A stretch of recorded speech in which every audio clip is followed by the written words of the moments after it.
here.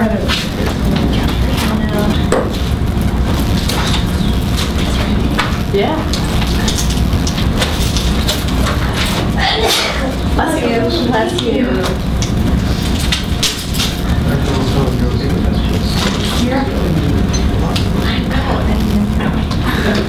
Let me get my script and we can get started. Okay. So I just want to review everything with you. My name is Ruth Kraft. I'm the quote-unquote Uber judge, which means I've been doing this for 12 years.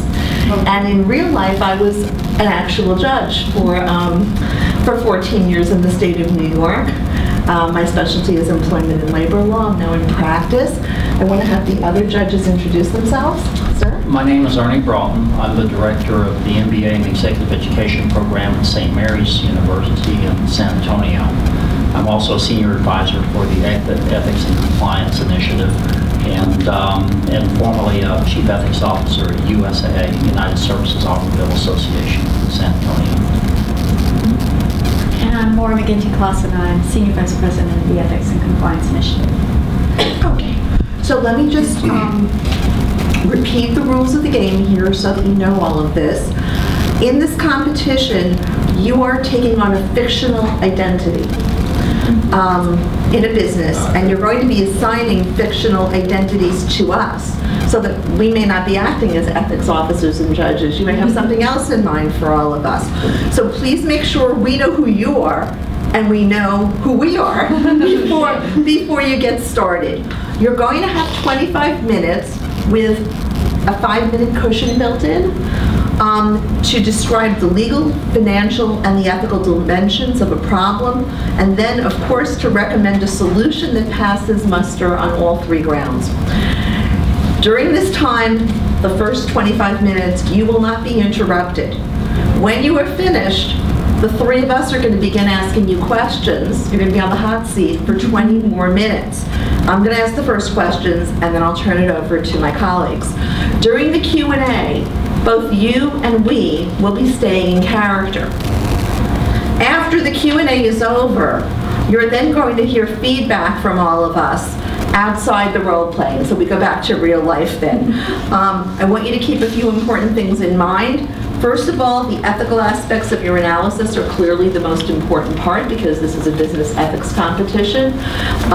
However, they should be described in simple, practical, and common sense terms. Look who's talking, the lawyer who writes in legalese and speaks in legalese.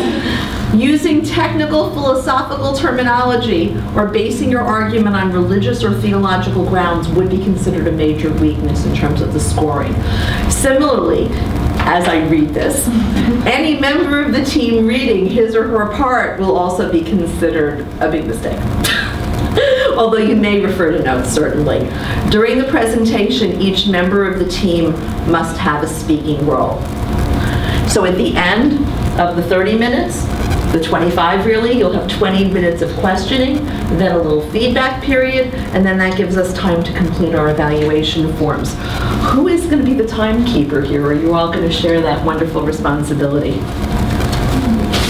Okay, where would you like the time clock to be? Just As a preference? Right, okay, very good. You guys? Yeah. All right, so I'm going to start the clocks going simultaneously, Okay. and then you may begin. Okay.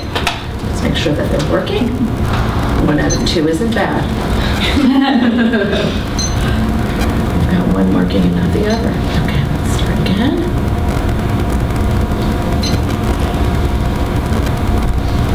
This always happens, by the way. The fancier they get the time clocks, the more motivation we have. Yeah, this is first world problems.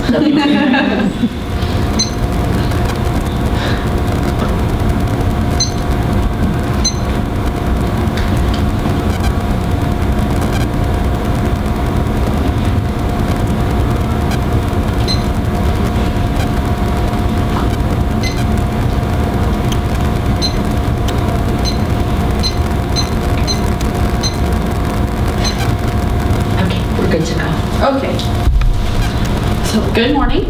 We are a special committee within the marketing department of Tiffany & Company. It's here today speaking to you, our board of directors, on a problem that we see coming to light in the near future. In 1837, Tiffany & Company revolutionized the jewelry industry, and here today we would like to do the same.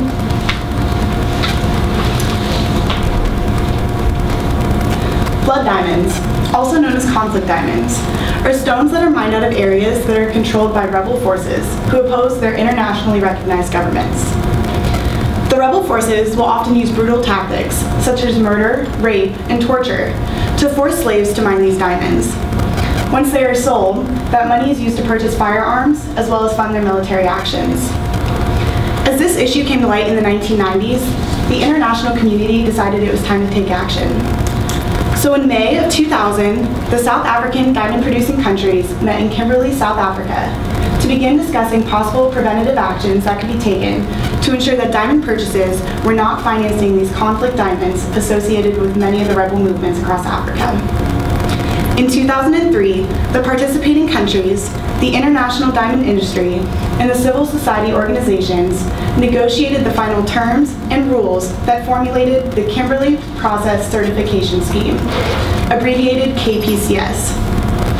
Any country is allowed to become a participant of KPCS. However, there are minimum requirements that must be met. There are currently 81 participating countries that account for approximately 99.8% of the world's diamond supply.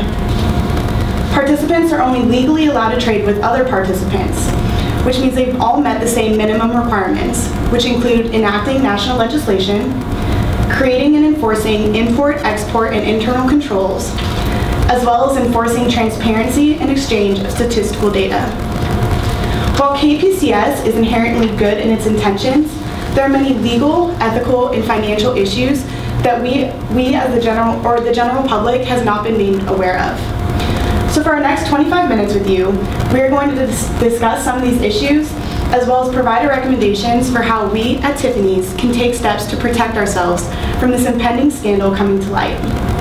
I will now turn it over to Bianca to discuss some of these issues. As Patricia mentioned, the Kimberley Process Certification Scheme began with good intentions. However, as it stands today, it does little to redefine the flawed diamond industry. Currently, customers purchase certified diamonds expecting to see their ethical sourcing certified. However, they don't understand that the scheme's scope is actually limited.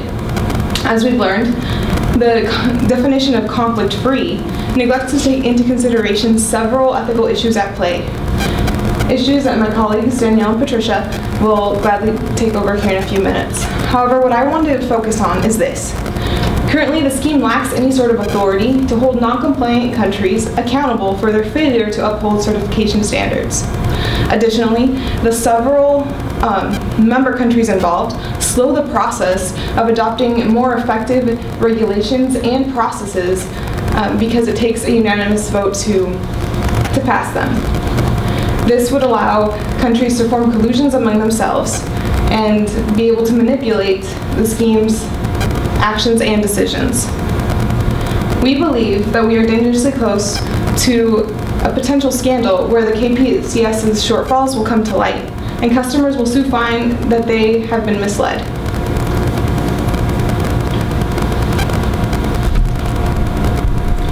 Unfortunately, KPCS certificates are easily forged, creating further deception within this process. Not only that, but the lack of enforcement makes the process easy to evade. Tiffany, while those within our company may be aware that we strive to reach a higher ethical standard, our customers may not be, leading them to believe that just like many others, we are exploiting a flawed system in order to improve our bottom line.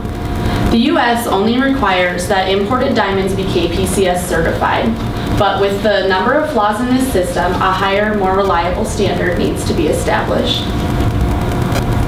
Countless forged Kimberley Process certificates have been intercepted by Kimberley Process participants. These certificates have mostly been intercepted in Western African countries such as the Democratic Republic of Congo and Angola, Guinea, but also some are found in Malaysia. These certificates are mainly used to sell rough, uncut diamonds to United States citizens. These citizens, of course, don't know what a real certificate looks like, so they're easily fooled by them, and they're purchased over the internet and not in person. And the numerous amounts of these falsified documents that are found daily just further discredit KPCS. Now, as previously mentioned, the Kimberley process was created in 2000 as a means to protect against diamonds funding civil wars and rebel movements. But it wasn't until 2003 that the United States fully recognized the process. The U.S. Clean Diamond Trading Act of 2003 recognized the Kimberley process as the defining standard for a conflict-free diamond. The legislation stated that all diamonds sold in the United States must be Kimberley process certified. Now, this was done with the intention of ensuring that all diamonds sold in the U.S. were conflict-free. But since its enactment, the Clean Diamond Trade Act has become severely outdated. In the past 12 years, many ethical issues surrounding the Kimberley process have come to light, leaving many to wonder whether or not the diamonds approved for sale in the United States truly are conflict-free. Many of the top executives in the diamond industry have noticed that KPCS doesn't necessarily protect the diamond industry from the infiltration of conflict or unethically sourced diamonds. This includes our CEO, Michael Kowalski. Now, Michael has publicly noted that KPCS may be leaving out areas of major human rights issues in their definition of conflict-free. Yet we continue to advertise our diamonds as Kimberley process certified, suggesting that this certification means that the customer is purchasing a truly conflict-free diamond. Does this disconnect between our CEO's public knowledge and our advertising leave us open to lawsuits? Customers could attempt to sue the company for false advertising. Now I go to Danielle for ethical issues. The Kimberley process is easily evaded. Non-member countries may simply ship their diamonds to certified countries, receive a certification, and be considered legal for exportation to the United States. Additionally, this process only applies to rough diamonds. If the diamonds are cut and polished before being exported, the Kimberley process pays no attention to them or their origins. Not only that, but the Kimberley process only strives to prevent the sale of conflict-free diamonds, ignoring all other human rights violations involved in diamond mining, including working conditions, wages being paid, and the use of child labor. The Kimberley process determines certification based on the countries each mine is located in, rather than inspecting each individual mine, leaving them open for further violations by simply assuming all mines in one country are conflict-free. Nikki Oppenheimer, the former CEO of De Beers Company, stated, "Transparent verification of both government and industry procedures is essential to the credibility of the certification scheme in the eyes of the world." Global Witness, a key campaigner for KPCS, once stated that all NGOs need to reformulate or change their missions in order to verify regulation compliance of member countries. Additionally, they have stated the need for an international trading center with better processes for identifying suspicious shipments of rough diamonds. Diamond mining governments also contain weak controls with no way of guaranteeing that the diamonds they are exporting are in fact conflict-free. Another ethical issue associated with KPCS is how easy it is for countries and their governments to ignore the intention of the certification and instead use loopholes to gain further profits. To give you an example of how this is possible, I'm going to talk about a scandal that recently came to light. It's centered around a company called Omega Diamonds that's incorporated in Belgium. And between the years 2001 and 2008, they were responsible for more than $3.5 billion of vanished diamond profits. So the way that it worked was this. They set up a series of offshore bank accounts in countries such as Luxembourg and the British Virgin Islands. And then they created a subsidiary company located in Dubai. The location of this is important to note because Dubai is a Kimberley process certifying hub. So this is one of the places that countries and companies can take their diamonds to be certified under the Kimberley process. So what the subsidiary company would do is go down to Africa and buy diamonds from questionable mines in countries such as Zimbabwe, Angola, and the Democratic Republic of Congo. These diamonds would then be shipped back to Dubai. So they would receive a shipment from Angola, Zimbabwe, and the Democratic Republic of Congo all separately. What the subsidiary would do is put all the diamonds together into one package, and then they would submit it to receive the Kimberley process certificate. Legally, under the Kimberley process, this is allowed, but they receive a certificate of mixed origin. Another piece of this that came into play was they would then send this one large shipment over to Antwerp, the world's largest diamond trading market, with an increased value of these diamonds from anywhere to 20 to 30% of what they were actually worth. This increase in diamond sales would then go directly into the pockets of the owners of Omega, the company that I talked about earlier, as well as officials in Dubai who were turning a blind eye to this scandal happening. Another issue with KPCS is the lack of controls that cannot ensure compliance with the Kimberley process regulations. As Danielle touched on earlier, only batches of diamonds are required to receive the certificate. So no individual diamond can be taken out of a batch and be able to be traced back to their mine or their country of origin. Ian Smiley, a leading advocate for ethically mined diamonds, was quoted saying, "The government of the Democratic Republic of Congo had no idea where 40% of its diamonds had come from. They could be coming from Angola, or Zimbabwe, or even Mars." To put this into perspective, it is estimated that over half of the $800 million worth of exported diamonds annually are being smuggled out of the Democratic Republic of Congo. The problem is that there's no independent audits that are placed on the Kimberley process to ensure that no diamonds are being smuggled in. Because right now, there's no point in the process where a diamond couldn't be placed into one of those batches. Another ethical issue that we believe to be one of the most important is the lack of human rights violations that are not currently being addressed. The Kimberley process considers human rights violations for conflict-free as being murder or rape, but we believe that there are many other ethical issues not being addressed. Currently, there are over 1 million miners in Africa earning less than $1 a day, which is an unlivable wage in their countries. With an unlivable wage, they are unable to afford basic necessities such as running water and sewage.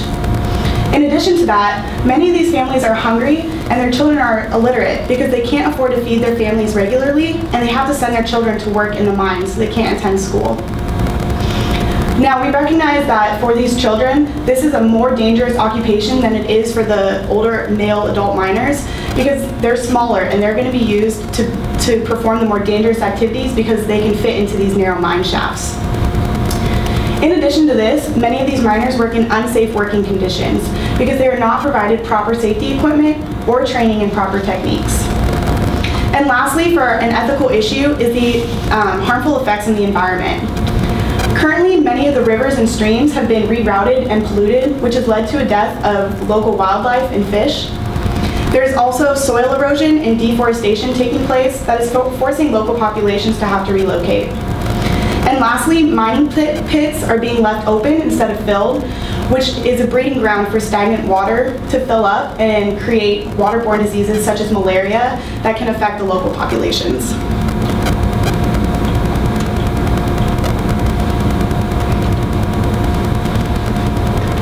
Now, we are currently experiencing profit margins of 58%. Now, this type of wealth is a result of the low standards and thus low costs associated with mining diamonds in foreign countries. Tiffany's is able to gain such a high profit by charging a premium on all of our products, but also by minimizing costs because of the minimal ethical standards of the industry. Now, this is not to suggest that Tiffany's does not hold ourselves to high ethical standards. In fact, we pride ourselves on our standards that typically go beyond the industry. But it does hold true that costs are so low, partially due to the fact that the scheme does not require a high set of ethical standards. Now, we are more than financially capable of implementing strategies that would increase our transparency and traceability. And implementing these strategies will cut into profit margins. And with such high profit margins, there may seem to be no incentive to pursue higher standards in ethically sourced diamond.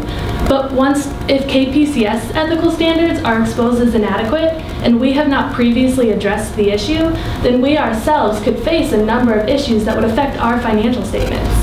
When KPCS is exposed, it will create negative customer and shareholder reactions. People who once trusted us to supply ethically sourced diamonds may no longer do business with us. The company's stock price is likely to fall as a result of this ethical scandal. We could also incur fines and other costs associated with lawsuits brought on by customers who feel as though we falsely represented KPCS and our ethical standards. And all of this to a brand that we spent 100 years developing. Now, Bianca, to further financial analysis.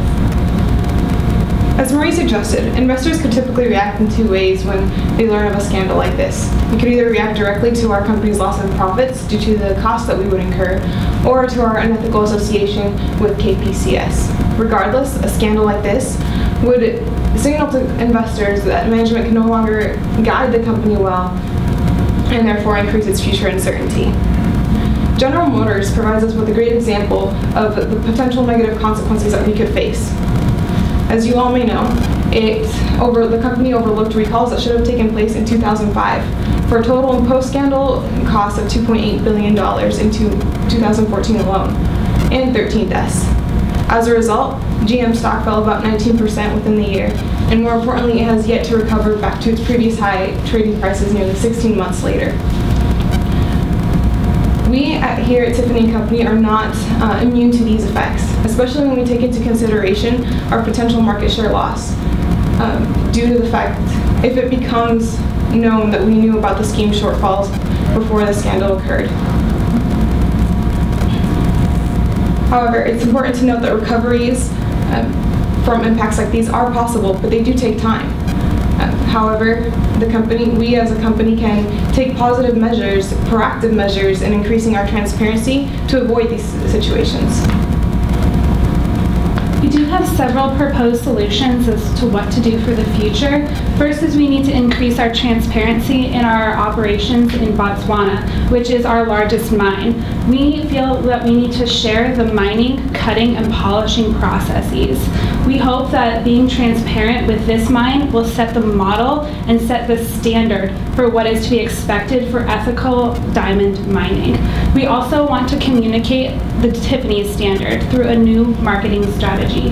The Tiffany standard is going to be a truly conflict-free diamond that goes above and beyond KPCS. We also want to take accountability for the failures of KPCS by addressing the flagrant non-compliance of the Kimberley process. We also would like to suggest that we publish and keep all mining misconduct records and then also publish what we did to correct these. We hope that this incentivizes others to do the same so that everything is out in the open for everybody to see. We also wish to increase our transparency and promote a higher ethical standard. We have an enormous market share, and we can set higher legal standards. Well, we can set higher ethical standards and hope that the law itself changes. The Tiffany standard is a defined set of standards that we as a company will look for or implement in the mines that we acquire diamonds from. The Tiffany standard will focus in 4 key areas. 1, ensuring a living wage for workers. 2, the responsible and ethical use of child labor. 3, setting high safety standards to protect the health of all employees and third-party contractors. And 4, the proper maintenance and restoration of the land that's used to mine to protect against those negative environmental effects that Patricia commented on earlier. Now, focusing our standard in these 4 key areas will supplement the Kimberley Process Certification Scheme. But this new defined set of standards addresses those human rights issues that KPCS initially failed to recognize.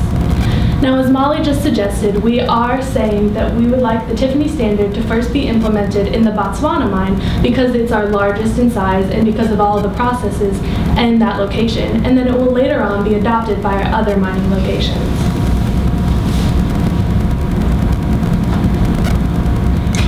Incorporating the Tiffany standard into our established marketing channels will communicate to our customers that we are holding ourselves accountable to a higher ethical standard than KPCS.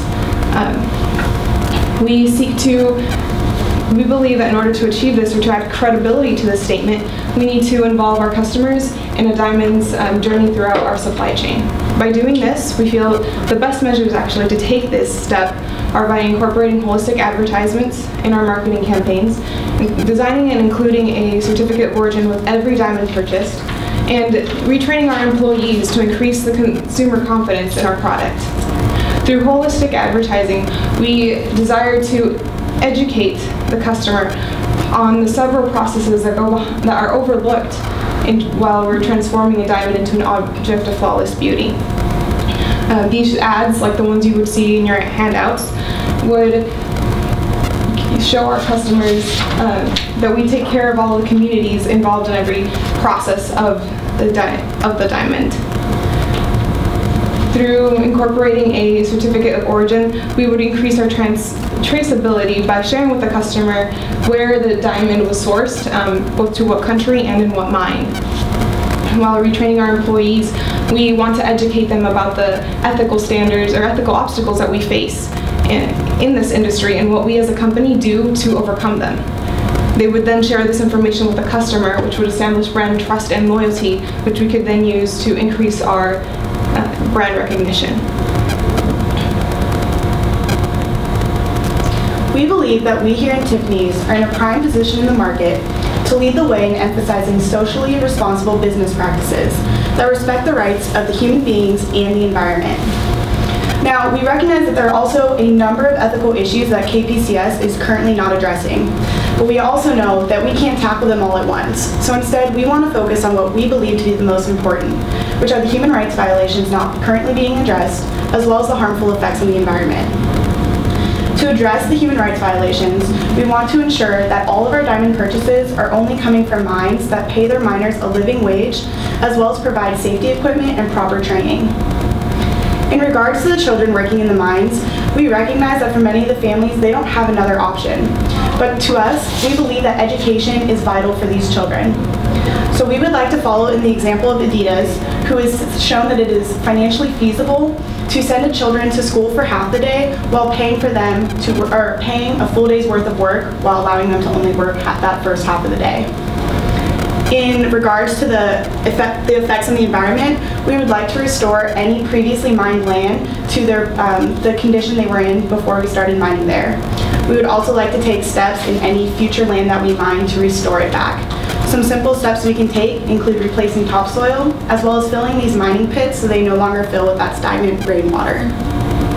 Now, from a legal standpoint, we are not suggesting that new legislation be immediately implemented. However, it is our prediction that eventually the diamond industry will adopt our new standard. We as a company have a large influence in the diamond industry, and if that influence is properly utilized, we could redefine the ethical standards surrounding diamond mining today. Now, we realize this is a large task and it will take time. However, it is more than necessary to truly fix all of the ethical issues in the diamond industry. Our goal is that one day, this new standard will eventually become the legal requirement. Our suggestions would incur immediate costs. For example, in order for our new marketing strategy to be successful, we must invest funds there, as well as increasing our wages payable by paying our employees higher wages, increasing our total number of employees through our increased supervision, and retraining our employees would also increase our cost of goods sold. Likewise, securing the appropriate equipment and infrastructure that is in compliance with our new safety standards would also slim our profit margins. However, we would like to remind the board that we are currently in a position where we can afford these investments. Currently, our marketing spend stands about 6.4% of sales. Likewise, we would also like to remind the board at this time that these would actually seen as investments, should actually be seen as investments to ensure Tiffany & Company's long-term viability.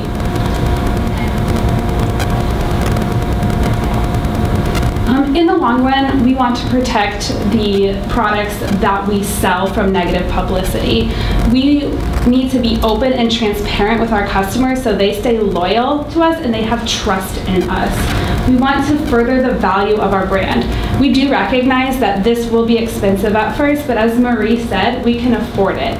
And the sooner that we implement this, the sooner that the costs of doing ethical business will go down. Also, the sooner that we implement this, the easier it will get over time to do ethical mining. As a long-term result, we want to have a sustained competitive advantage that generates a stable income. Our overall goal is to keep the pristine name of Tiffany's and show what a model of truly ethical mining is. In summary, KPCS is an insufficient tool for preventing the sale of blood diamonds. It is easily evaded through rerouted shipments and forged certificates. Additionally, we feel that conflict-free is not a high enough standard, that mines should follow a higher ethical standard as far as improving working conditions, paying a livable wage, and the responsible use of child labor. We'd like to begin by implementing a higher ethical standard in our Botswana operations and subjecting our practices to the highest level of transparency, proving to our competitors that the Tiffany standard is not only financially possible, but it is in fact the best practice and that laws need to change. We'd like to open up to any questions at this time.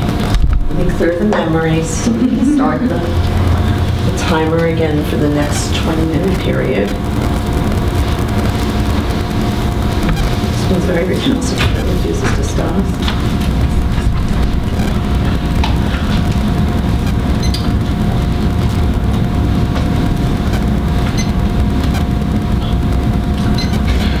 We have this every year. Okay.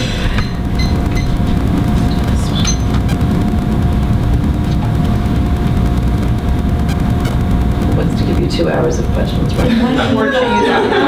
If you have 2 hours of questions, I'd be really concerned. As long as we get a snack break.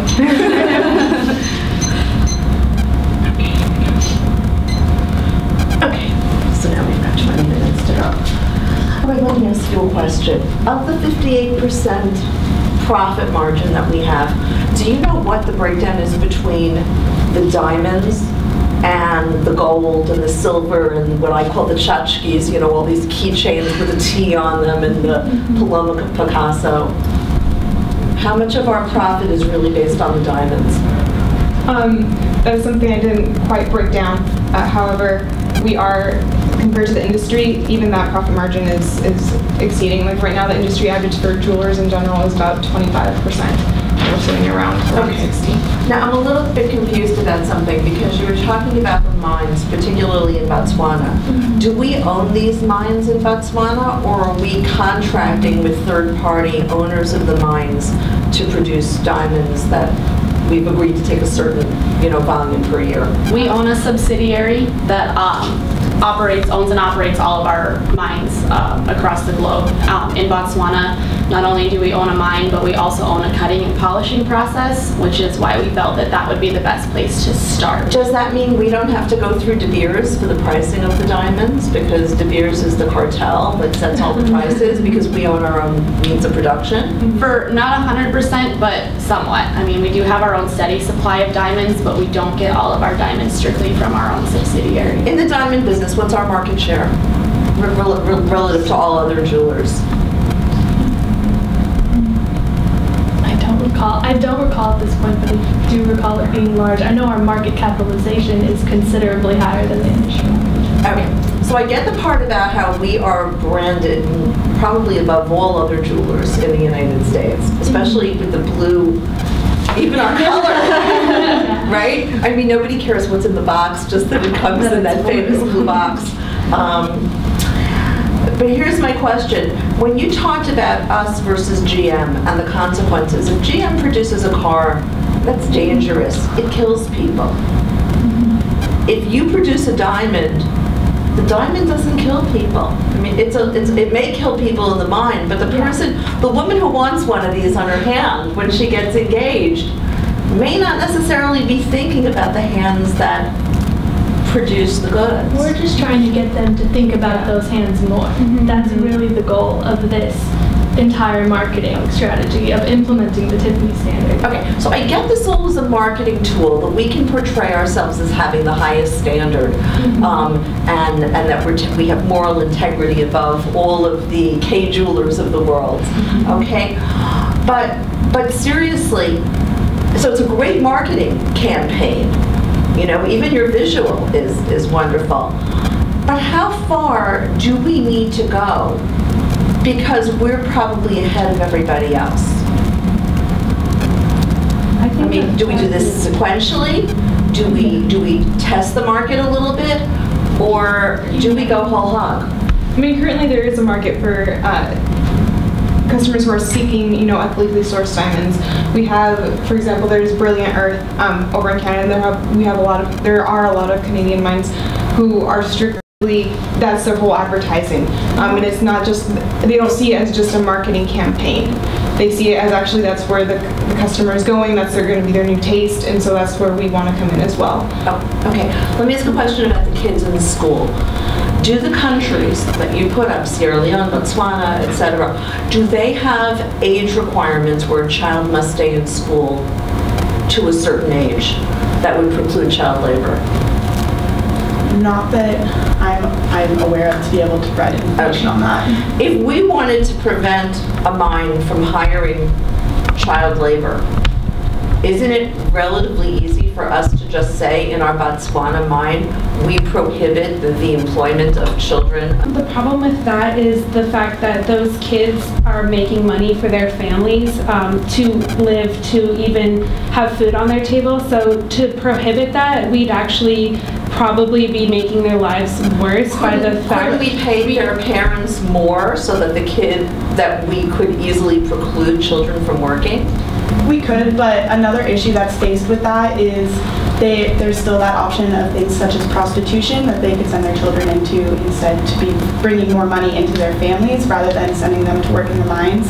I understand that more money would provide more income for them, but I mean, if you have the option to just live barely making your means or be able to have money to live a pretty decent life, and if that meant subjecting your children to something such as going to work, that might be an option that families would still take. And do we have any data on that, or is that just conjecture? I think that an example of that is in Tom's Shoes, how they they said that they literally put the shoes on children's feet, and you think that you're doing a good thing, but really what they're going to do is they're going to take the shoes off their feet and then sell them and stuff like that. So I mean, I think that you mean to do something good by maybe not having these kids work, but what happens when you're not there is a lot different. Okay, why can't we influence the stakeholders on the governmental level there to say, if you want us to continue doing business in Botswana, then we would like you to implement a mandatory education through the 5th grade or something, or the 6th grade? Well, while we may own a large percentage of the market, but we're not the only people out there looking for diamonds. So that's why we're hoping to slowly implement this and prove that it can be financially possible. But with the demand, they could easily sell somewhere else. Yeah, but aren't we, by saying, if a mine is arguendo dangerous, and we're saying, okay, we're going to allow children to work in dangerous conditions, but they're just going to work 50% of the time in the dangerous condition. Where is our moral responsibility there? We are also there? Suggesting that we take all the proper safety standards to make it safe for these children to work in the mines, whether that be providing the right equipment for them to be able to properly work, or just making sure that there's the right kind of supervision and protocol to make their half day's work safe. But isn't the mine inherently dangerous for them in terms of whatever they're breathing in and I think the type of work they're it doing? is dangerous, and I think it's kind of a double-edged sword as far as, yes, we're trying to improve, but I don't think it could ever be perfect. Do you have any questions?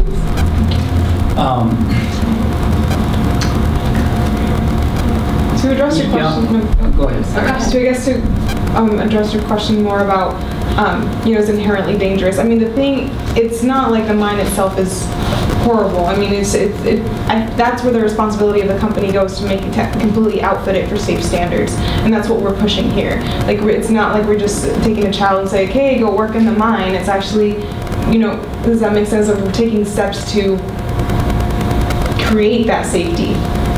It's not like we're blindly putting them out there. Does that address your question better? I understand what you said. Go ahead. One of the questions that I have for you, first of all, I think this is a huge issue, and it represents a potential threat to our industry and to our company.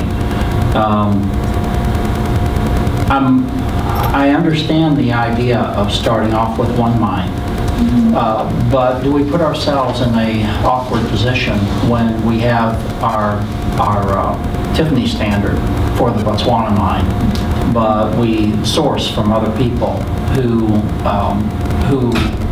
don't meet that standard? In the beginning, it will probably probably be a little awkward. We put it only in one mine just to make sure that we could really make everything perfect and make sure that the Tiffany standard could be properly implemented. And we're using Botswana to really work out all of the kinks in the Tiffany standard. And it will take time, and we wish we could suddenly change every mine that we ever work with overnight, but that's simply just not realistic. So we really focus on Botswana because it's our largest location, plus the cutting and polishing as well. So we're just going to focus on that one in the beginning and then do what we can to implement it as quickly as possible to the other ones. Is this a journey that we need to take by ourselves?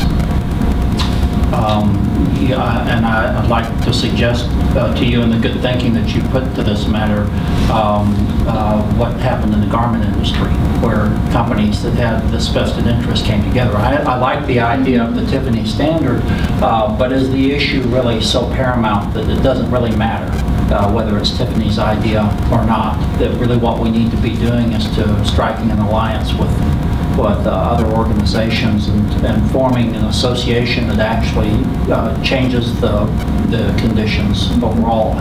Did you think about that in your deliberations?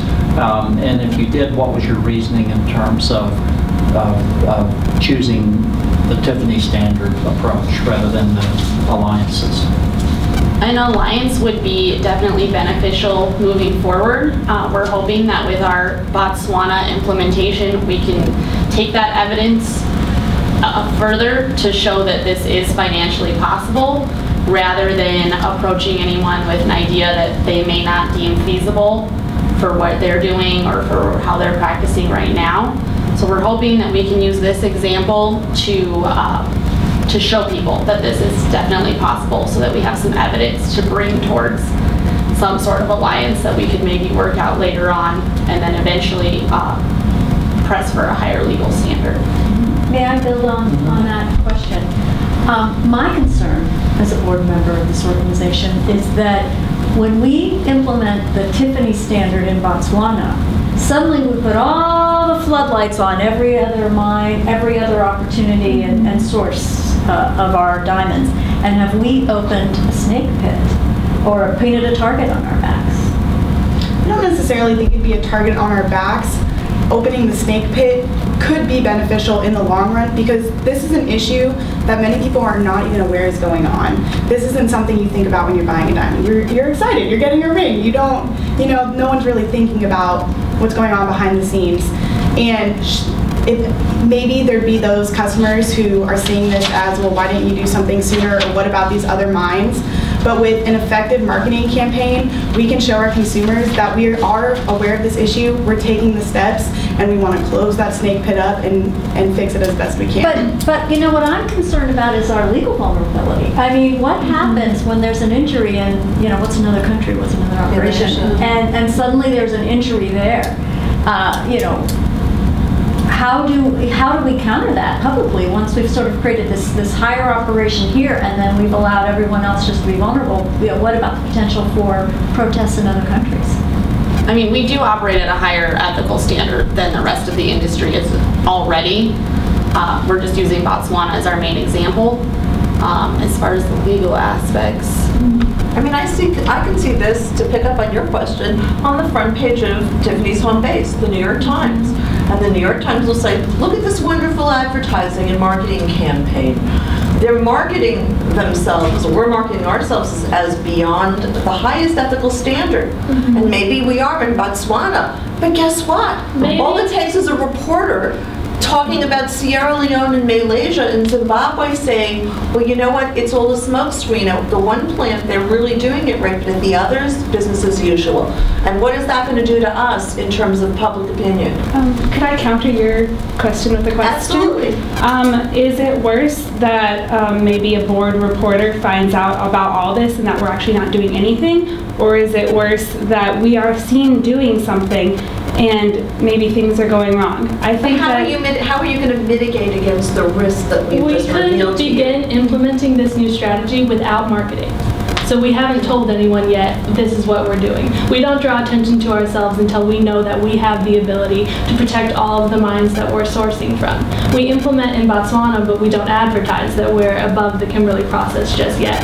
Why did you eliminate sort of upfront that we shouldn't create a Tiffany standard that might get rolled out globally? I mean, maybe we can't do everything all at once, but why would we define a standard that then becomes our global standard and roll that out more slowly versus starting in a location? Did you give any thought to that? I guess just to bring back to our suggestion is to like implement the marketing strategy to increase our transparency, right?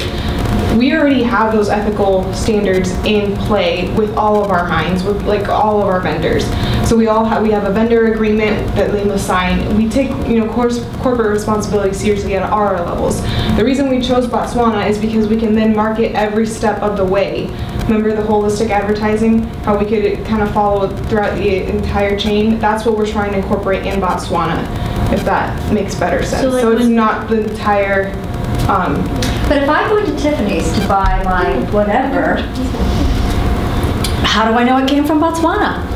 That's where the certificate of origin would come So in. basically, I'm going to go in and pick out my ring. I'm all excited.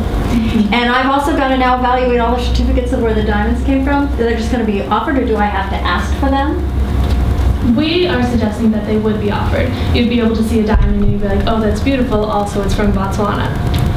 Is there a duty then to say to the customer, now this is a Botswana diamond, and let me tell you that it may be a little more expensive or maybe it's the same, but this mine is operating to a higher ethical standard than this other rock that looks absolutely fantastic, but it happens to come to see, from Sierra Leone. I mean, what do you think that interchange is going to be like across the diamond counter? I mean, it's definitely going to be an awkward transition for sure. But I think, yes, if you look at a diamond and you say, oh, I like that diamond, it'll immediately be brought up. This is from Botswana. This is a higher ethical standard.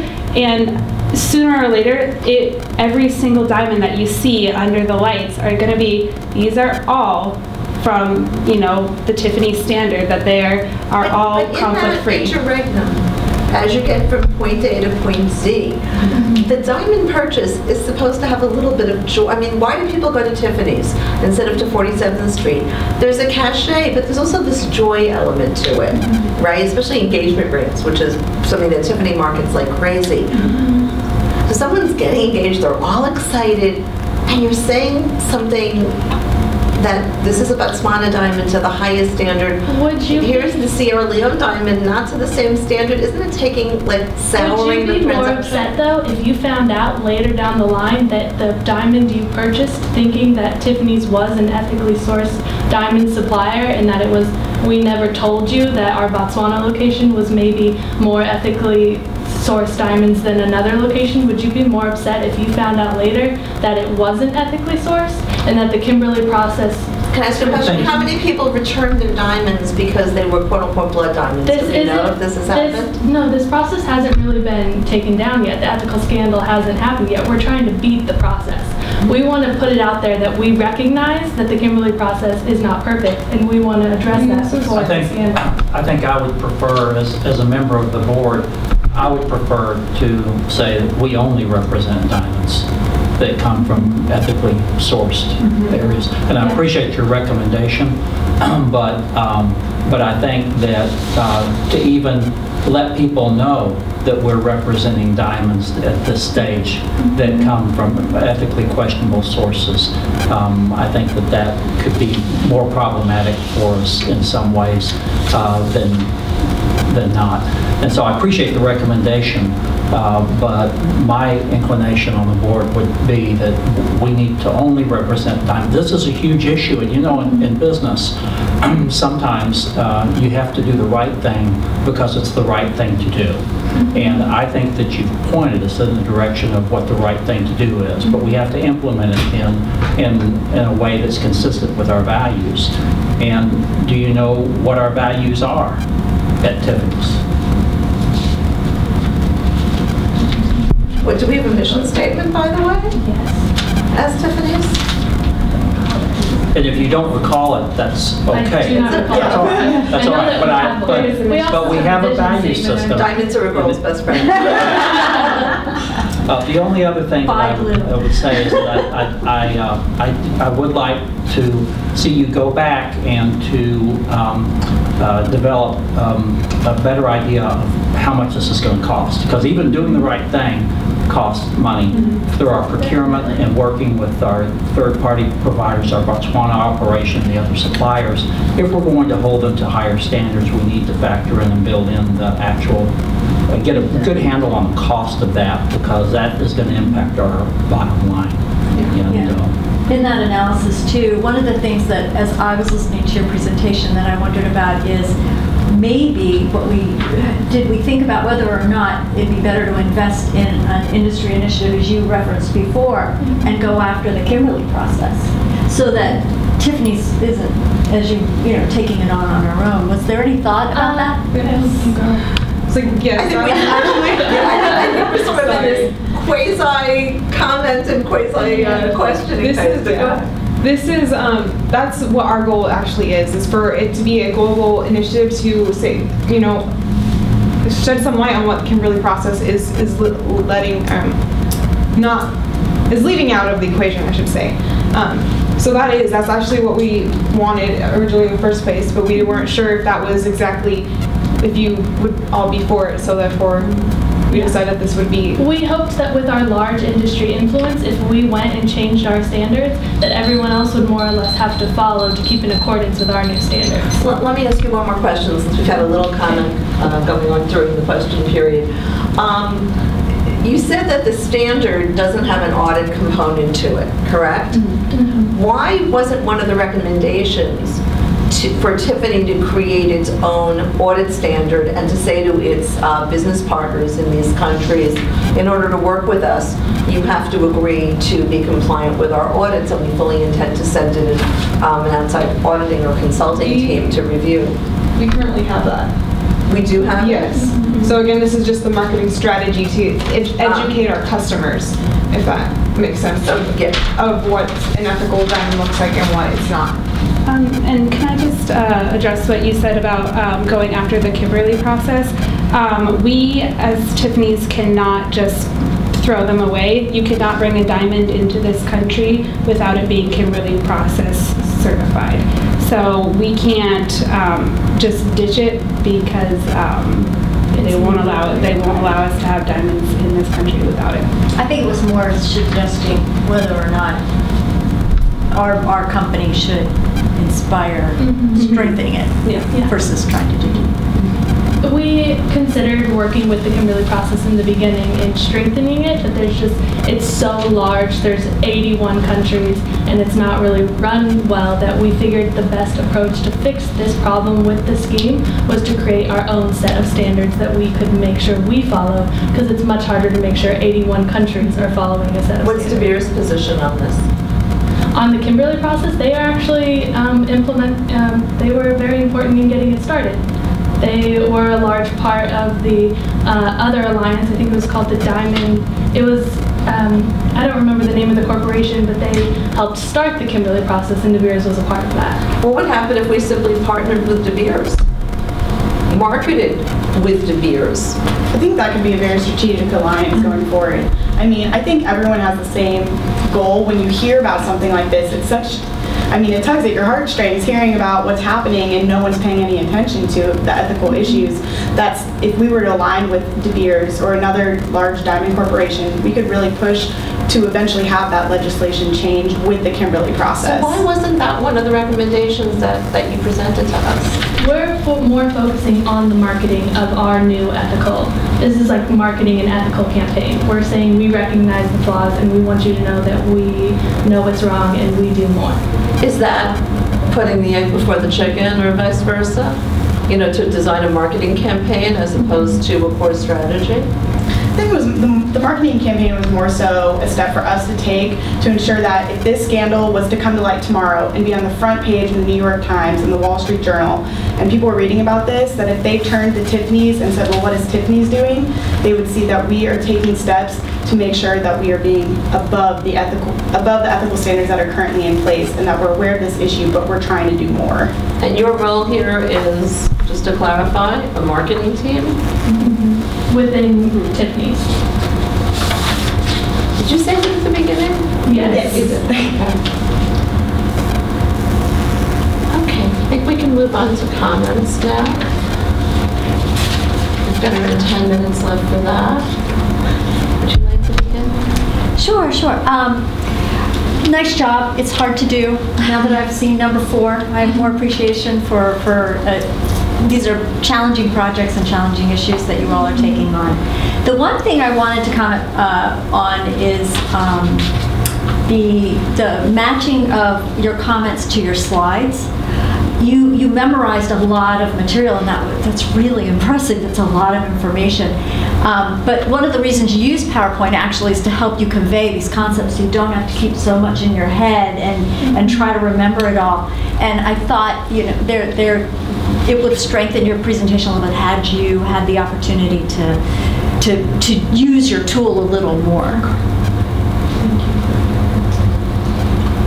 I thought that in terms of your presentation style, I thought that, you know, just really, really great. I mean, I was very impressed, and all of you seem to have rehearsed a lot for this, and I can tell you that I would have frozen up multiple times up there. You know, I just, and as you went forward, it just got smoother and smoother. It did distract me just a little bit sometimes when I wasn't sure who was going to speak next. That unpredictability factor was a little difficult. Since this was for the board, I thought that your slides were probably good, although I think they're a little text heavy. And since you really didn't refer to them, even when it's with the board, I don't think there's a problem of introducing some powerful graphics like the one that you have right here. I also liked this handout that you gave. That was a great idea. And as I said, I think the topic that you chose is an important one. And you put forward something that you thought was in the best interests of the company and in line with your point of view and the responsibilities that you have. And so I think that you pointed out the ethical dimensions. I think maybe a little bit more on the potential of legal sanctions, which would have been kind of interesting. What level of impact do we have there? But I was pleased with your presentation. Yeah, I have to say, this happens to be one of the nicest presentation booklets I've ever seen. This image is so powerful, and I would have loved to see it up there a lot more, because it says it all, doesn't it? It's such an important graphic. Interestingly, there were times where what was up on the screen was missing words, but they're all in here, and that maybe you're talking to somebody who barely knows how to format. So, you know, I thought that was very interesting. I loved the notion that they could come from Mars. That was adorable. I don't know who said it because it's a quote, but without attribution, but I thought it was very interesting. I really happen to like some of your visuals. I think if you're going to use slides a lot, visuals are an important part of it. And we didn't see the visuals up here. We saw them down here. This was a very good selection of a case, I have to tell you. Because I agree, there wasn't enough on the legal, and of course I'm the lawyer, so, you know, and I think on the financial, you have to anticipate the kind of questions that we're going to ask you about market share. Even if they're not core to your case, and they're not necessarily as you present your case, you have to be prepared for some people like us to ask questions in those terms and to have the data in your heads a little bit more. I definitely tried to push you on the child labor issue. You know, if child labor, you're basically saying child labor is an evil, but it's a lesser evil than the kids becoming prostitutes, so therefore we're going to let them work in. That's real moral relativism there in a big way. So I would have loved to tease that out a little bit more with you than I did here. And also I kept thinking, why can't we bribe these countries? And what's the ethics of Tiffany bribing somebody? Which got to our value statement and our values. That's right. Diamonds are girls' best friends. But I think it wasn't as clear to me at the beginning that you were the marketing team. I wasn't quite sure. I think you needed to say that. And just as I think your presentation skills, this team was very across the board consistent. Sometimes we see teams and one person is the rock star and other people are sort of lagging behind. You're all on the same plane, and that's, I have to tell you, that's a very nice thing to see. That makes me feel very, very good about how you obviously worked on it together and developed a core as a group. And that's something that I think has excellent manifestations for you all. Congratulations. Thank you. And you don't get to rest because tomorrow you're up for a 10-minute presentation, correct? Yes. And we usually recommend that that's shared by 2 people. Okay. Typically 2. Okay. Some groups will use 3, but that's about the outer extreme, I think. Okay. So hopefully you'll incorporate some of this commentary into. Thank you. Thank you. Thank you so much. Thank you. Thank you so much. I know what I was going to tell you. You're really welcome to introduce yourselves. Thank you. Thank you. Okay. Thank you so much. My total. Thank you.